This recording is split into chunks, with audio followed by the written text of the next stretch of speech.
We're recording it so that we can upload the file on the web page, so that anybody who wasn't able to attend can go in and have a look at the presentation and also listen to the questions and answers.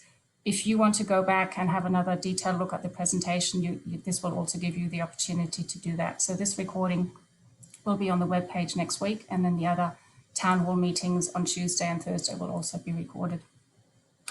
I've placed everyone on mute just to avoid distractions and background noise and so on.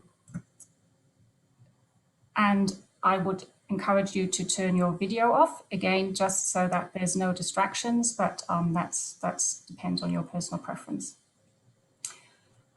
Just for those who might not be aware about Zoom, in the top right-hand corner, there's a view button. You can change the view depending on your personal preference, whether you just want the person who is speaking to appear in the screen or whether you want to see the whole panel. As I said, that's personal preference. If you're on a tablet or on a mobile, you'd have to swipe the screen left or right to change the view setting. And at the bottom of this, if you move the mouse, at the bottom of the screen is a chat function. We haven't got too many people here today. At the moment, we are only about 5 or 6 people. If it stays with such a small number, we might just, after the presentation, unmute everyone and have a conversation. Depending on the numbers, we were planning on maybe having the chat function so that you could send in questions per chat, and the project team would respond to that. But seeing that we're just such low numbers, we might make it a bit more personal and just open up the conversation to have a conversation. But again, we'll see how we go after the presentation and whether the numbers have increased. So that's it from me at this stage. I'd like to now introduce Michael Bailey, who's the Regional Director at Regional Roads Victoria for the Grampians region, which was formerly the Western region. We've also got Gil Richardson with us, the Project Director for this project, who will be taking you through the presentation and responding to your answers afterwards. And Julie Fortuna is also on the project team to support and answer any questions. So with that, I might just hand over to Michael Bailey for a few words, and then Gil will take it away with the presentation. Thank you, Dina, and good morning, everyone. I too would like to acknowledge the traditional owners of the lands in which we all meet today. Obviously, that is varied. This morning, I'm on Jabberong country, and I'd like to pay my respects to the elders past, present, and emerging. It's an interesting day today. I would much prefer to be face-to-face with all of you and having a conversation about this. Unfortunately, due to COVID, we can't do that at this stage. So we are trialling the tech. This is the first time this has happened across Department of Transport and the way we've done this. So please bear with us if there is issues. But I'm going to hand straight over to Gil now, because he's the one you want to hear from with all the information on where we're at with the Bacchus Marsh Eastern Link. So Gil, take it away. Yeah, thanks, Dina. Thanks, Michael, and welcome everyone to this virtual town hall meeting. Just as a way of introduction, excuse me, this project, the Bacchus Marsh Eastern Link Road project, aims to identify a route for a future road that will take traffic, especially heavy vehicles, out of the Bacchus Marsh town centre. The road will be east of the town centre and connect Gisborne Road, Diggers Rest, Comida Road intersection to Geelong Bacchus Marsh Road, either at Woolpack Road or Parwin Exford Road intersections. The population of Bacchus Marsh and Mattingley is expected to double by 2041.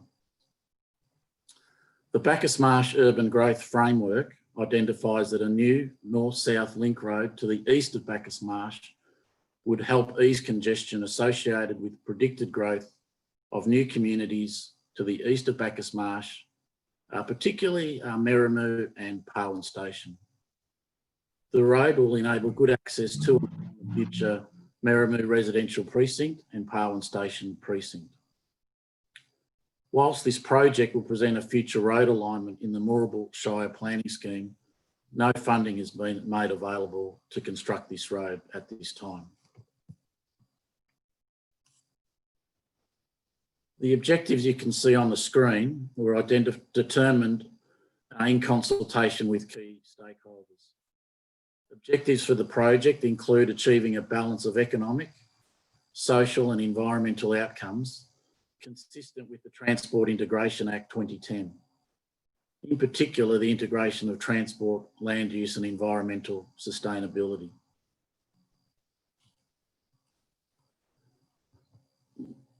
Planning for a north-south road has a number of key constraints as shown on the slide. There's a number of other constraints, but they're the key constraints that we've been considering. And it's not always possible to avoid these constraints, but significant investigation has been undertaken to minimise impacts where avoidance is not possible. We are currently at phase 3, but I'll recap phase 1 and 2 in the next two or three slides. Phase 1, the objective study and areas development. Project team identified 200 corridor options using the Quantum Trimble software, identified feasible start and end points, identified 5 study areas, had community engagement in 2019, including one-on-one discussions with the community and landowners, and Regional Roads Victoria sorted through over 700 pieces of feedback from the Bacchus Marsh community and considered alternative options that would not impact the Avenue of Honour and areas of significant ecology. Phase 2, the options development.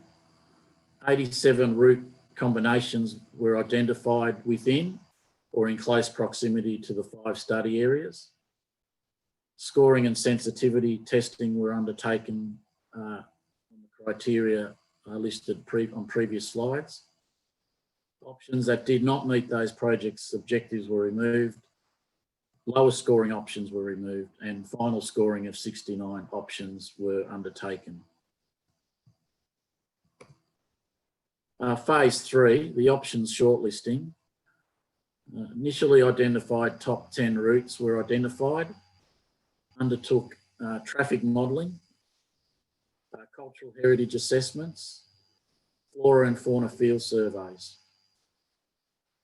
Stakeholder workshops were held between June and September, 4 in total, with key stakeholders to assess the 10 routes and discuss their concerns. Between September and November, 2 additional routes and an alternative south of the freeway, the Parwin alternative, was identified as a result of further investigations. So here we are in November, December 2020, 3 route options and an alternative for the south of the freeway have been shortlisted for community engagement. In terms of the options shortlisting, there were 18 criteria were considered as part of the options shortlisting phase, covering economic, social and environment. The weighted scores form the basis for the final 3 routes and the Parwin alternative route. Shortlisted options are shown on the screen and I'll take you through them. They're obviously available on the Regional Roads Victoria website.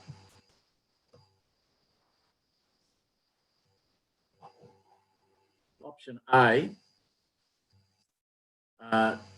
starts at the Diggers Rest Comida Road intersection and the Gisborne Road intersection. All 3 routes start at this particular location. Option A is using the Bences Road corridor around to Flanagan's Drive into a new eastern interchange, following a road on the bottom of the escarpment to Woolpack Road and Geelong Bacchus Marsh Road. Transport benefits for option A are moderate in the sense of traffic volume reductions through the town centre, safety, travel time, etc. Moderate impact on ecology and a lower impact on the Merrimoo development potential than other options, and lower impact on the Bacchus Marsh Irrigation District, and lower impact on the state and local heritage. Option B, again starting at the northern end at Diggers Rest Comida Road, running to the east of Gisborne Road, connecting with the Western Freeway at a new interchange with all ramps, 4 ramps and ramps in each direction. Utilising the existing Western Freeway down to the Eastern Interchange, and that same road along the bottom of the Parwin Escarpment around to Woolpack Road and down to the Geelong Bacchus Marsh Road. Transport benefits are moderate. This option, however, does significantly impact the Bacchus Marsh Irrigation District, moderate impact on golden sunmoth habitat, and a lower impact on Merimoo development and state and local heritage. Option C utilises Gisborne Road, again starting at Diggers Rest Comida Road, an upgraded Gisborne Road to 2 lanes in each direction. So 4-lane road, not a freeway, an upgraded arterial road. And same with options A and B, they're not freeway design, they're arterial design roads. Utilising the existing Western Freeway down to the Eastern Interchange and running along the bottom of the Parwin Escarpment to the Geelong Bacchus Marsh Road. This option, transport benefits are lower in the sense of traffic reductions through Bacchus Marsh Town Centre. It's a lower impact on the Merimoo and Parwin Station development potential, lower impact on the irrigation area, ecology and state and local heritage. The alternative southern option. So this option can connect to all the 3 previous options I've just shown you. Provides an alternative from the Western Freeway to Geelong Bacchus Marsh Road and intersecting at the Parwin Exford Road intersection instead of Woolpack Road. It has potential to provide access to the Parwin Station precinct structure plan area. It is shorter in length compared to the route at the bottom of the escarpment. Your feedback. The interactive map has further information about each shortlisted route. The online survey is incorporated into the map. We'd really appreciate your feedback on the routes. However, this is not a popular vote. This is about finding the best route while balancing those competing priorities I talked about earlier. So please go to our Regional Roads Victoria website and search for Bacchus Marsh Eastern Link Road for further information. Next steps. Over the next 6 months, we'll be analysing the feedback we received from this engagement period, as well as technical reports and feedback from key stakeholders. By mid-2021 to late 2021, we want to be able to be in a position to determine a preferred route, which will best balance all of those competing aspects and impacts. We will then start the formal planning approval process.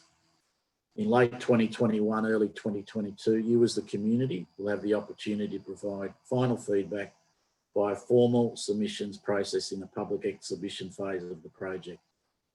All formal submissions and technical reports will become part of the formal panel hearing process in early 2022 before the final route is declared. So thank you for your interest in attending today. We're now going to move into a live Q&A session. And I'll hand over back to Dina and stop sharing the screen. So thank you for your patience. Thank you, Gil. Unfortunately, towards the end there, your voice sort of broke up a bit.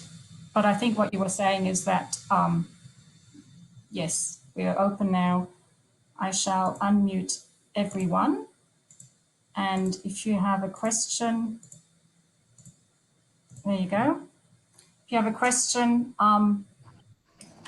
please feel free to ask now, or otherwise put up your hand and we can take it in turns. But yeah, we're only 6 participants, so I think we should be able to manage.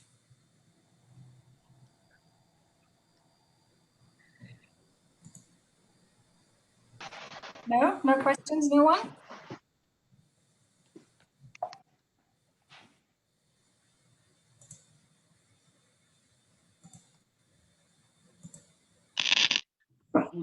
Consider there. Do you want to see what they've got to say? I want to hear what they've got to say. So, Guys, just remember we can hear you if you're having a private conversation, so you can mute yourself if need be. I guess what we're trying to seek at the moment is any feedback or concerns that you may have. Certainly, there's more information available on our website, and we're happy to provide one-on-one briefings with the project team. Particularly adjoining landholders will have already received a letter if they're directly impacted to offer those one-on-one catch-ups. So please take us up if that's you. We've also provided or offered to council briefings as well. So we look forward to having conversations with them.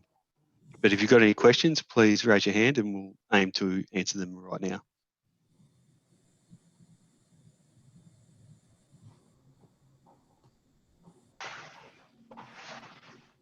Yes? 2 people in the waiting room, Dina.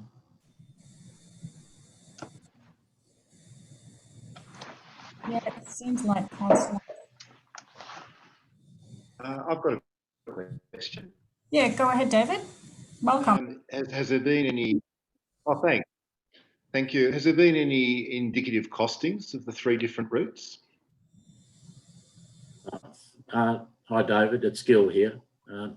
Thank Not at this stage. That's certainly part of the next phase of the projects to do detailed costings. When we were working with 12 routes, to cost 12 routes is obviously quite a bit of work. So we'll be doing the detailed costings as part of the next phase of the project. However, in assessing where we're currently at, we did look at the engineering complexity of a number of these routes. For example, you probably notice some of these routes have significant cut and fill, particularly around the escarpment areas. Near the waterways, we'd be looking at bridge structures.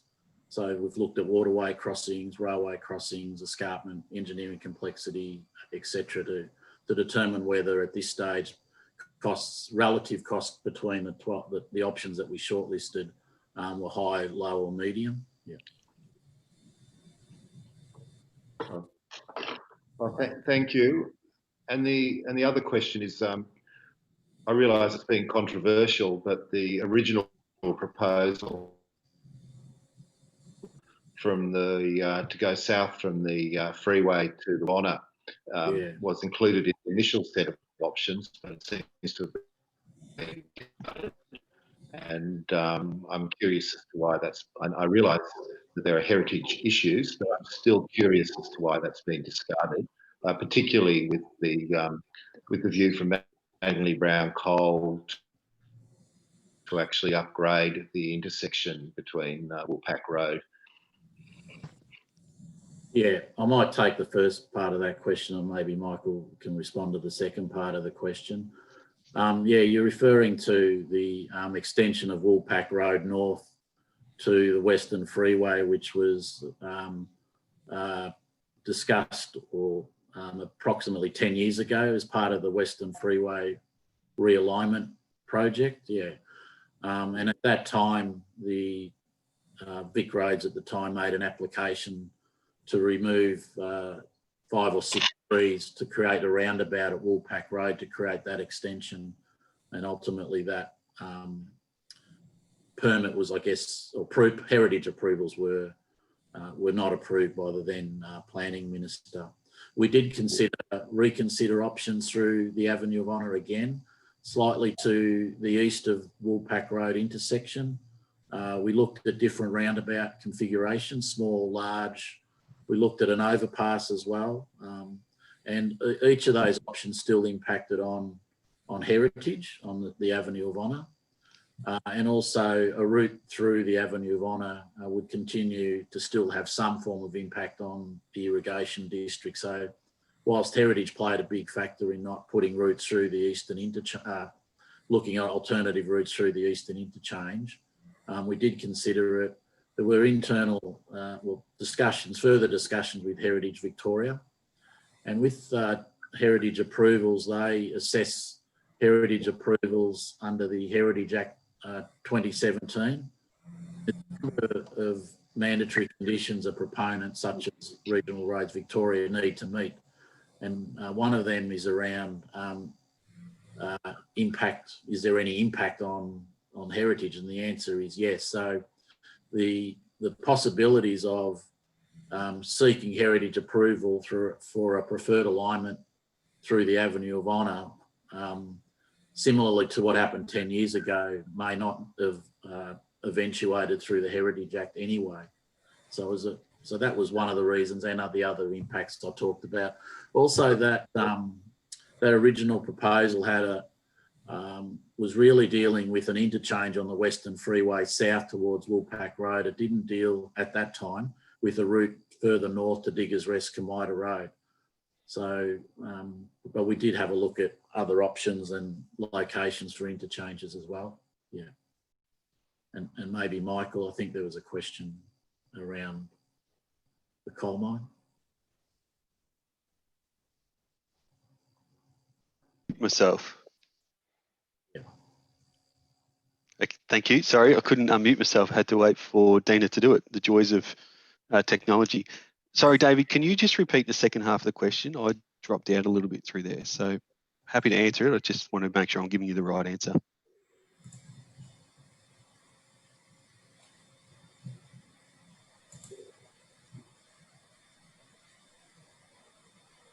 Oh, was I being? Yeah. Got you now. Got you now. Oh, great. Sorry, I just been muted. No, it's just my understanding that as part of the submission by Manly Brown Coal to have the tunnel waste, they've looked at upgrading the current intersection on Woolpack Road and the Avenue of Honour, including, I know it's including, I just think once the Avenue of Honour is breached in that way, then even if you haven't considered it now, it will just be very interesting to see what the costings are between going down that original route rather than as well as the more expensive cut and fill options around the base of the escarpment or through the escarpment up to the Parwin Plain. Yeah, thanks, David. Very good question. So I guess there's two elements to the MBC proposal. And if you've seen the incorporated documents, the traffic management aspect is also split into two. So the first stage is around construction, which we've seen identified, and there's a minimal amount of truck movements associated with that. So there is no requirement at this stage to upgrade the intersection. The second stage is yet to be determined in terms of what the truck movements are. So certainly once we get that, there is a requirement in the incorporated documents, as you may have seen, to undertake a traffic management plan for that as well. And that element will dictate what happens at the full haulage route if they're successful. So the fair bit of work still to go with MBC and the planning elements of MBC. But certainly we take on board your comments around the past route and the opportunities there, and we'll follow them up and get the guys to have a look at it. Thanks. Oh, thanks for that. No worries. I still would be very interested to know what your costings are for considering the route through the Avenue of Honour, including some possibly. I'm not a road engineer, but I know I have suggestions such as underpasses and so on, particularly when you consider the cost of cuttings and cut and fill operations through the basalt lands. Yeah, we absolutely had a quick look at the underpass options, and Gil might answer this because I thought that was a fantastic option too, but apparently technically it's not that achievable. So I'll hand over to Gil. Yeah, I should have mentioned that earlier, David. We did look at an underpass option as well. So probably three factors that pushed us against looking at that. One was the soil conditions. Two was the groundwater. And three was the flooding in the area. and also constructability to actually get the bridge deck underneath the Avenue of Honour. You would still be impacting trees unless you're doing a very expensive sort of construction technique where you're not at all touching the Avenue of Honour and going underneath, so, say jacking structures through or so on. So we did have a good look at that, but yeah, underpass has got problematic. Even if it was operational and we didn't have construction impacts, just in terms of drainage, would be an issue, and there'd be potentially periods of time where it'd become unusable because it'd be sitting so low in the ground. And also, maybe just for people's information, the actual the Avenue of Honour, the extent of the Avenue of Honour is beyond just the road reserve. It's 20 metres either side of the road reserve. And I think that's there to also protect the tree root zone as well. Yeah. Well, thank you very much for your replies. Appreciate it. So Councillor Dudzik, I hope I pronounced that correctly, has put her hand up, but are you here? Or I've got her 3 times in this. Councillor Dudzik, are you?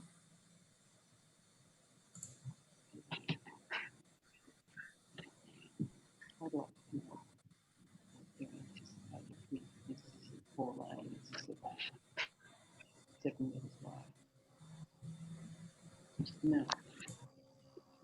We can't hear you, unfortunately.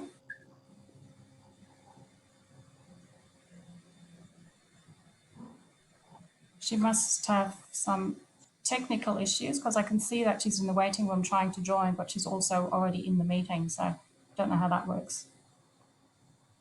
In the meantime, has anybody else got any questions that they want to put forward, or suggestions for that matter? Well, I don't want to take up too much time. Go for it, David. Another question I have is actually is it correct that the proposed width of the alignment is 70 metres? It does vary, David. It can go down as low as 60 metres. So when we're talking the road reserve, we're talking about obviously the actual road pavement, the central medium, the embankments, and it does extend out in some of those cutting areas that you'll see on the website where you look at the roots and they sort of fatten out a little bit. That's to deal with the either cut or fill scenarios. But we think generally between sort of 60 to 100 metres, sort of 60 on a sort of straight section where you're not having a straight and flattish section, we're not dealing with cut and fill, would be a general guide. But we are looking to refine that as well and try to, in that way we can minimise impacts on the various constraints I talked about, minimise constraints, property impacts, sorry, as well. Yeah.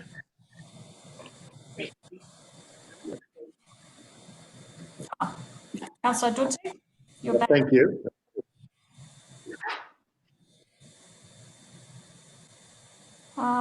Looks like you might be frozen.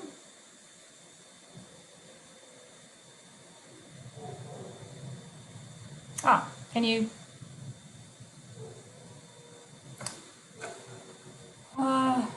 Yes, you've. Do you want to go ahead?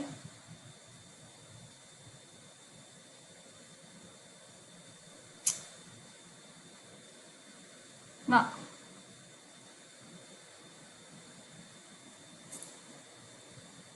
Okay, anybody else has a question?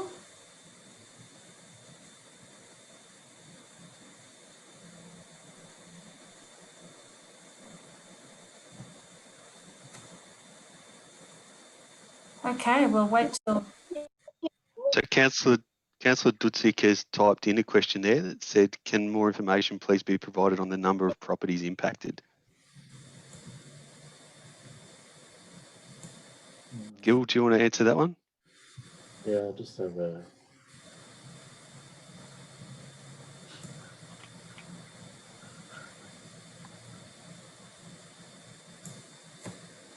Yeah, I will. I'm just having a quick look. Sorry. Just off the top of my head, we sent out probably about 70 letters to residents who were deemed as directly impacted by either of the routes, and possibly 165 or so to property owners who were adjacent or close to the routes that we were considered that they would be or have an interest in learning more about it. So roughly about what's that, 250, 260 landowners that were contacted. Yeah, that's correct. So there were properties that were properties that were affected, directly affected, in that order of 50 to 60 that Dina referred to. It does vary across each of the routes. They received letters indicating directly property impacts, not necessarily dwelling, but across their property somewhere. Might be minor, or it could have been sort of through part of their property. And then there was those number of letters that Dina talked about where people were adjacent to a route or nearby a route and they've received letters. And we've already had a number of one-on-one property owner meetings with them, and there's quite a few scheduled already for next week as well. Thanks, Gil. There's a follow-up question from Councillor. It says, will the 100-year-old river red gums be removed as part of the options, or is the scar tree to be removed? So we have done some work with the traditional owners and the RAPs of the area. So if you want to touch on those. Yeah, thanks, Michael. In relation to the scar tree near the Eastern Interchange, our road designer has indicated that we'll be able to avoid that in refinement of the design. The 100-year-old river red gums, I'd probably have to take that on notice just to confirm that I'm giving the right advice on that one. And also, and so what Michael's alluding to, there's 2 registered Aboriginal parties in the area. We have done a lot of cultural heritage work in the area. We've had 2 workshops with them, taking them through the routes and making sure that with this particular shortlist, there were no showstoppers from an Aboriginal cultural heritage point of view. We'll in the new year, the discussions that we've had with them is to also undertake what they call an intangible or a values assessment from an Aboriginal cultural heritage perspective as well. And also looks like last year there was also a bus trip with the registered Aboriginal parties, and we're planning another, well, subject to COVID criteria, another bus trip with the registered Aboriginal parties, so they can take us through any concerns that they have. So working very closely with the 2 RAPs, including, so your comments around the scar tree, etc. Yep, and there's another follow-up question. So the councillor might have been trying to get in before when we were discussing the Avenue of Honour, and will any Avenue of Honour trees be removed? No, maybe I'll just clarify. The Avenue of Honour is made up of 2 heritage overlays. Is my voice coming through, or hearing some comments that it's not? It's coming through. The Avenue of Honour is made up of 2 heritage overlays. One's the state registered Avenue of Honour, which is the longest section of the Avenue of Honour, and then at the eastern end, towards the Eastern Interchange, there's a smaller section. Those trees were planted in, I think, the 1960s. That's got a local heritage overlay. So the actual state registered Avenue of Honour, there's no trees impacted by that. The trees closer to the Eastern Interchange, we're again refining the design to make sure we don't impact those, and that we'll confirm that during the next phase of the project. Thank you. There's a follow-up question there around how many people will lose their homes as a result of this. So I guess, as we articulated before, there was 70 or so letters that went out to directly impacted properties across the 3 routes. So once we start to hone which is the preferred route, we then look at designing to minimise the impact on property. So if you go to the assessment criteria that was, I think, on the first or second slide, Gil mentioned that property impacts is one of the key criteria we assess against. So we certainly can't answer that question directly at the moment, but we will continue to liaise with the impacted property holders. Our aim is to minimise that and try and avoid it if possible, but in some situations it isn't possible to do.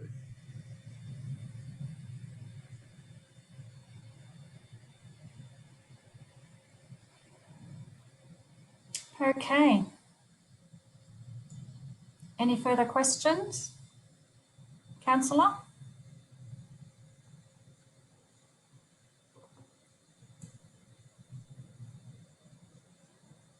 You're on mute. Can you unmute yourself?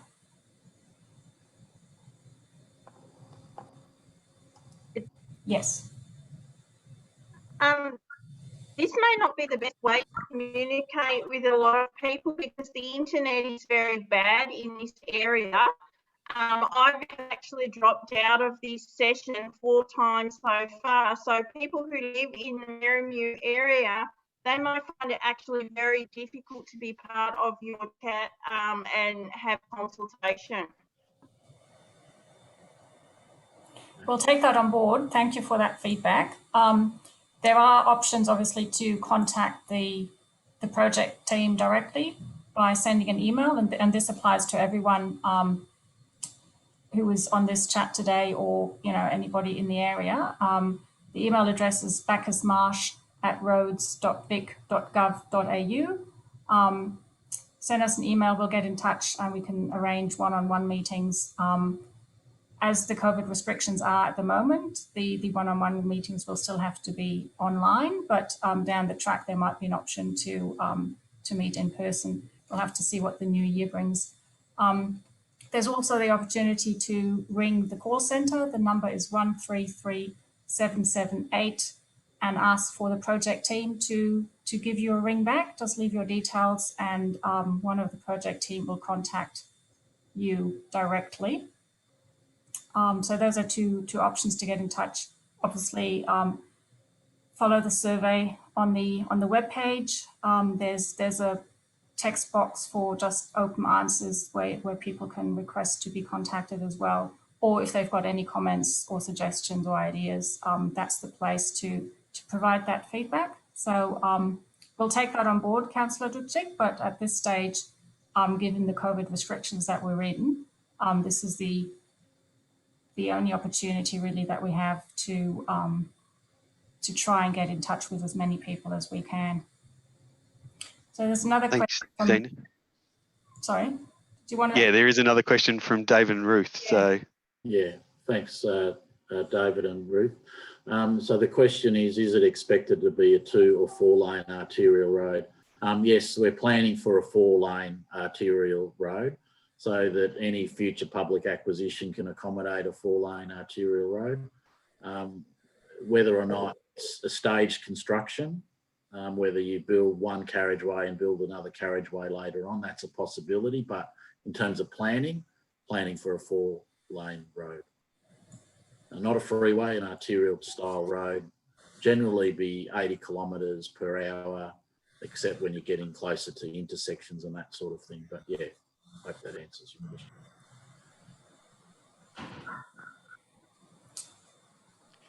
of the 3 options, do we have a preferred, Gil?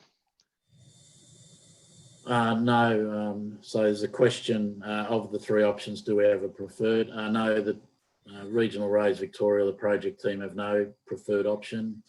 We're genuinely wanting to seek community consultation to help us identify the preferred option. Each option has a number of benefits and disbenefits, and we've just got to work through how we integrate that to get to the final solution.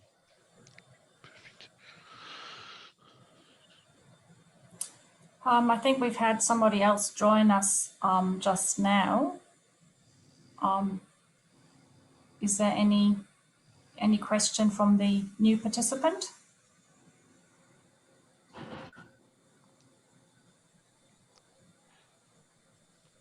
Doesn't look like it. Okay, so we allowed an hour for this session. It's 10:43 now.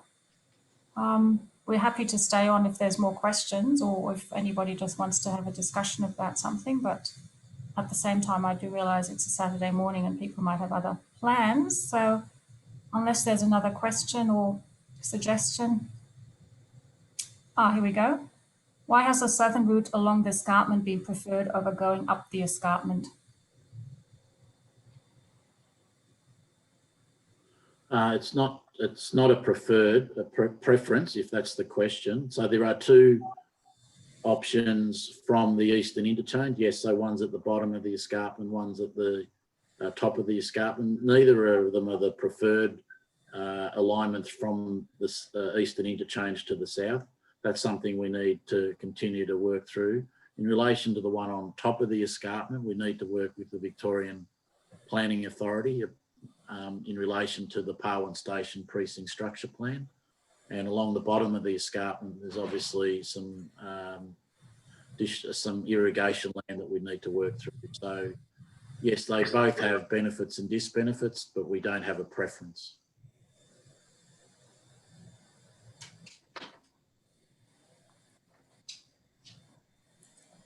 Okay, thanks, Robert. Thanks for your question.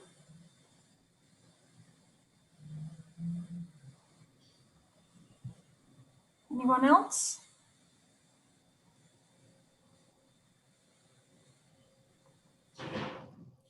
Okay, in that case, I might just call it to an end. Has anybody, apart from the feedback in regards to the internet connection? Thank you for that, Councillor Dudzik. Here we go. Impacted residents in this conversation.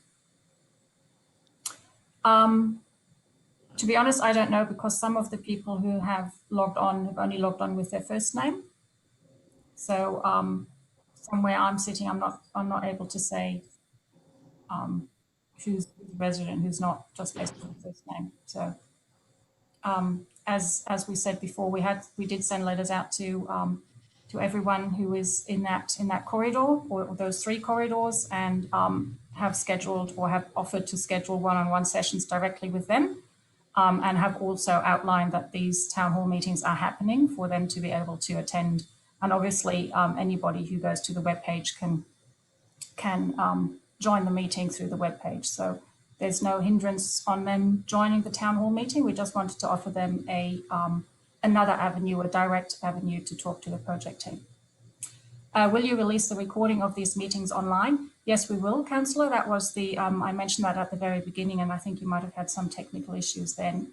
We're recording this so that we can provide it on the webpage, so that people who can't make the sessions can have a look at the presentation and listen to the questions and answers, but also people who are in this session today can go back and look at the presentation at their own pace if they choose to do so. And we'll do the same with the Tuesday and the Thursday session next week as well. So maybe at this point, just to plug in that we will be having another session on Tuesday at 12 o'clock. And let me just make sure that I get this correct. Yes, 12 o'clock, 12 to 1. And then on Thursday, we've got a session at 6:30 in the evening. So we're hoping that we can we spread it out a bit to give everybody the opportunity to attend live.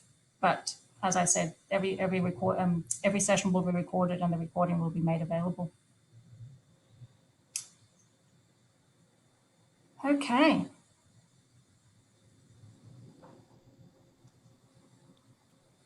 You're welcome. Thank you. Okay, well, I might just wrap it up then, unless there is any last minute questions. But as I said, there's plenty of opportunity to contact us via email or the call center, or provide feedback. Yes, on the webpage, exactly, Julie, via the survey. So at this stage, thank you very much for your attendance. Thank you for sticking with it, even though the technical issues have sometimes caught up with us. We'll try to alleviate some of those issues that we've had today for the next session. It's obviously a constant cycle of improvement, and as Michael mentioned at the very beginning, this is the first time that we've done something on this scale before, so it is new to us as well. So thank you very much for your time. Please go to the webpage and provide us your feedback, and maybe in the not too far distant future, we'll be able to catch up in person and have another conversation directly face to face. So thank you, everyone. Have a wonderful Saturday and please stay safe.